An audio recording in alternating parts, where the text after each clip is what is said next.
Infrastruttura Malta se tiftaħ l-ewwel triq ġdida fil-proġett tas Centrelink sal-aħħar ta' Settembru li ġej. Iż-żewġ korsijiet ġodda mill-imrieħel lejn Taqali li se jinfetħu jibdew mill-inħawi tal-ġonna ta' San Anton u jaqbżu l-qalba ta' Ħazzart qabel ma jerġgħu jingħaqdu ma' triq l-imdina ħdejn l-isptar Monte Carmeli. Fiż-żjara mill-Ministru għall-Infrastruttura Ian Borg u s-Segretarju Parlamentari Stefan Zrinzo Azzopardi intqal li din il-ġimgħa bdew jinksew bl-asfalt partijiet mill-ewwel triq ġdida tal-proġett li qed isir b'investiment ta' 55 miljun euro. Fl-istess ħin l-Aġenzija bdiet ix-xogħlijiet ta' fażi oħra minn dan il-proġett li jinkludu twessih tal-aħħar parti tat-triq l-imdina minn wiet Inċita lejn Taqali biex tintroduċi ż-żewġ korsijiet ġodda u korsija għar-roti u l-mixi mifruda mit-triq. Meta l-proġett ikun lest il-korsijiet ġodda se jnaqqas il-konġestjoni tat traffiku fil-qalba ta' Ħazzart, Ħalbalzan, Ħallija u Birkirkara.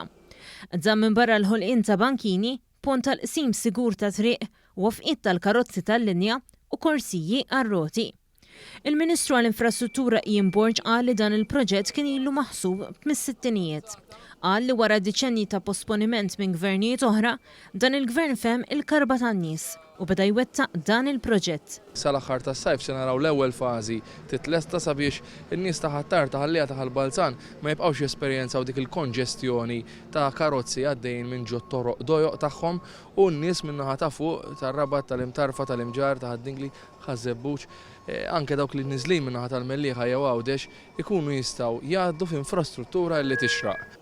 Is-Segretarju Parlamentari Stefan Zrinzo Azzopardi fakkar kif il-Gvern din il-ġimgħa ġab lejn pajjiżna 2 biljun u 250 miljun euro fondi Ewropej għas-7 snin li ġejjin. Semma li dan il-proġett uxud għall-importanza tal-fondi Ewropej fl-iżvilupp ta' kwalità ta' ħajja aħjar f'pajjiżna.